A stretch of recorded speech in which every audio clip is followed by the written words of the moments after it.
warahmatullahi wabarakatuh. Saya Tria Nurkomaria dari Sekolah Tinggi Ilmu Kesehatan Samarinda dengan nomor NIM 1301. Dalam video kali ini, saya akan memaparkan materi tentang karya tulis ilmiah. Simak videonya ya. Karya tulis ilmiah merupakan bagian yang tidak dapat dipisahkan dari budaya akademik. Karya tulis ilmiah adalah kegiatan tulis-menulis yang didasarkan pada teori dan metodologi yang jelas. Pada hakikatnya, karya tulis ilmiah adalah tulisan yang berisi tentang serangkaian hasil pemikiran seseorang. Karya tulis ilmiah biasanya diuraikan dalam bentuk laporan tertulis yang isinya memaparkan hasil penelitian atau pengkajian oleh perorangan atau sebuah tim sesuai ketentuan yang berlaku. Pernyataan ilmiah yang digunakan dalam tulisan harus mencakup beberapa hal, antara lain, yang pertama, harus dapat mengidentifikasi orang yang membuat pernyataan tersebut. Yang kedua, harus dapat mengidentifikasi media komunikasi di mana pernyataan tersebut disampaikan, apakah dalam makalah, buku, seminar, atau yang lainnya. Dan yang ketiga, harus dapat mengidentifikasi lembaga yang menerbitkan publikasi ilmiah tersebut beserta tempat domisili dan waktu penerbitan itu dilakukan. Apabila publikasi itu tidak diterbitkan, maka harus disebutkan tempat, waktu, dan lembaga yang melakukan kegiatan tersebut. Hal-hal yang harus ada pada karya tulis ilmiah antara lain, yang pertama, karya tulis ilmiah harus memuat gagasan ilmiah lewat pikiran dan alur pikiran. Yang kedua, keindahan karya tulis ilmiah terletak pada bangun pikir dengan unsur-unsur yang menyangganya. Yang ketiga, alur pikir dituangkan dalam sistematika dan notasi.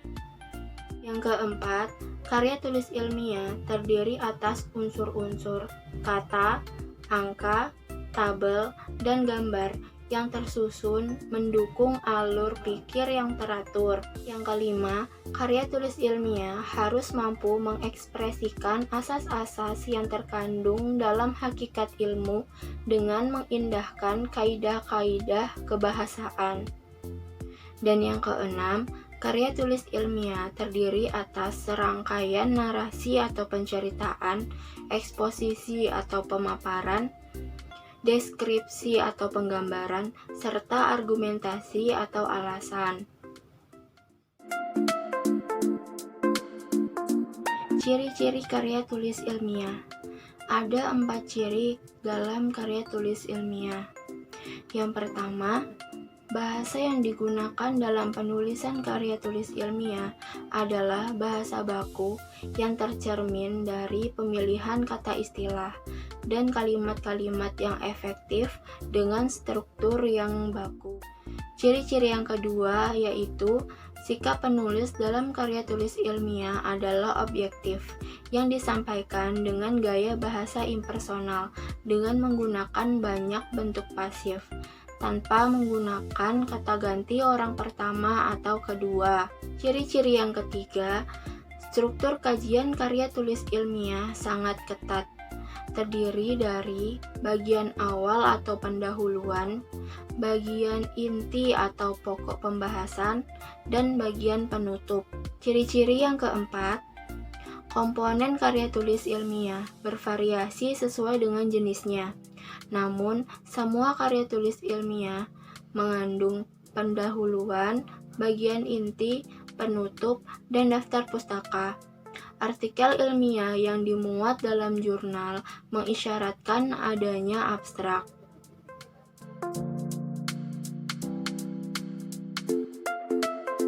Tujuan karya tulis ilmiah. Ada 5 tujuan dalam penulisan karya tulis ilmiah. Tujuan yang pertama, untuk menyampaikan ide atau pokok permasalahan yang ada agar lebih mudah dipahami oleh pembaca. Tujuan yang kedua, untuk melatih kemampuan menulis. Tujuan yang ketiga, sebagai tradisi ilmiah. Maksudnya di sini, dalam dunia pendidikan, khususnya di bangku perkuliahan, mahasiswa biasanya sering mendapatkan tugas untuk membuat karya tulis ilmiah. Tujuan yang keempat, sebagai tugas akhir. Dalam pendidikan di universitas, biasanya karya tulis ilmiah juga digunakan sebagai salah satu syarat kelulusan. Dan tujuan yang kelima, digunakan untuk menunjukkan eksistensi dari penulis melalui karya tulis ilmiah yang dihasilkan.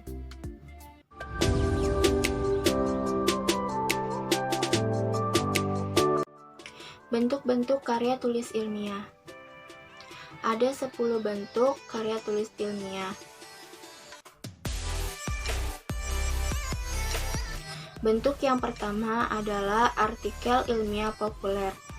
Berbeda dengan artikel ilmiah populer tidak terikat secara ketat dengan aturan penulisan ilmiah, karena lebih bersifat umum untuk konsumsi publik.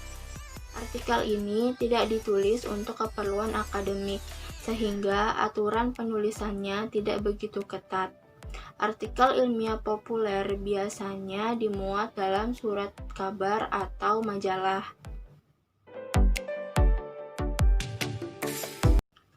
Bentuk yang kedua yaitu artikel ilmiah.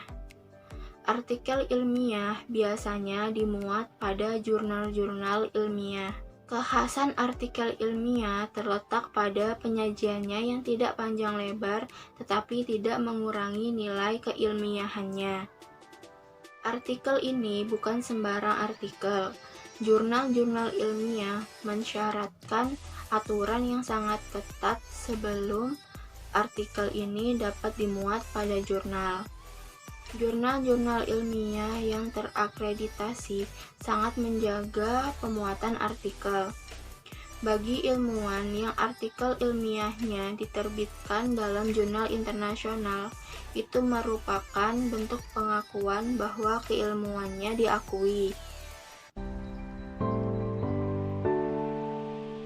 Bentuk yang ketiga adalah disertasi. Gelar akademik tertinggi adalah predikat doktor.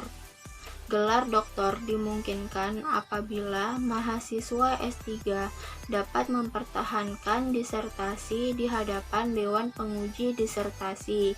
Disertasi ditulis berdasarkan penemuan orisinil, di mana penulis mengemukakan dalil yang dibuktikan berdasarkan data dan fakta valid dengan analisis terperinci. Disertasi memuat penemuan-penemuan baru, pandangan baru yang filosofis, teknik atau metode yang baru tentang sesuatu sebagai cerminan pengembangan ilmu yang dikaji dengan taraf yang tinggi. Bentuk yang keempat adalah tesis. Tesis adalah jenis karya tulis ilmiah yang bobot ilmiahnya lebih dalam dan lebih tajam dibandingkan skripsi. Ditulis untuk menyelesaikan pendidikan pasca sarjana. Mahasiswa melakukan penelitian mandiri, menguji satu atau lebih hipotesis dalam mengungkapkan penemuan baru. Tesis ditulis bersandar pada metodologi penelitian dan metodologi penulisan. Bentuk yang kelima adalah skripsi. Skripsi merupakan karya tulis ilmiah mahasiswa untuk melengkapi syarat mendapatkan gelar sarjana atau S1. Skripsi ditulis berdasarkan pendapat atau teori orang lain. Pendapat tersebut didukung oleh data dan fakta empiris objektif, baik berdasarkan penelitian langsung, observasi lapangan, penelitian di laboratorium, atau studi kepustakaan. Bentuk yang keenam adalah kertas kerja. Pada prinsipnya, kertas kerja sama dengan makalah. Jenis karya tulis ini dibuat dengan analisis yang lebih dalam dan tajam. Kertas kerja ditulis untuk dipresentasikan dalam seminar atau lokakarya, yang biasanya dihadiri oleh ilmuwan.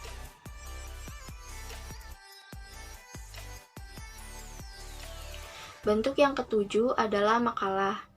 Makalah tidak dibuat berdasarkan opini belaka. Dalam tradisi akademik, makalah adalah karya ilmuwan atau mahasiswa yang paling soft dari jenis karya tulis ilmiah yang lainnya. Sekalipun bobot akademik atau bahasa keilmuannya ada kalanya lebih tinggi. Misalnya, makalah yang ditulis oleh ilmuwan lebih tinggi daripada skripsi yang dibuat oleh mahasiswa.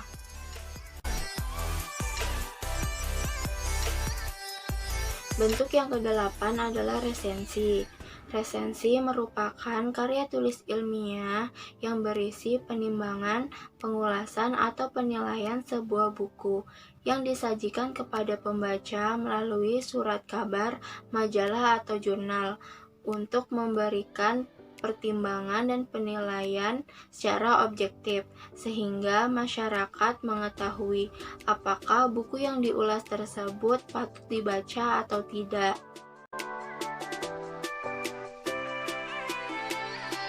Bentuk yang kesembilan adalah esai. Esai merupakan karya tulis yang relatif pendek dan membahas suatu subjek atau masalah dari sudut pandang penulisnya. Opini penulis berperan sentral dalam pembuatan esai. Bentuk yang ke-10 adalah kritik.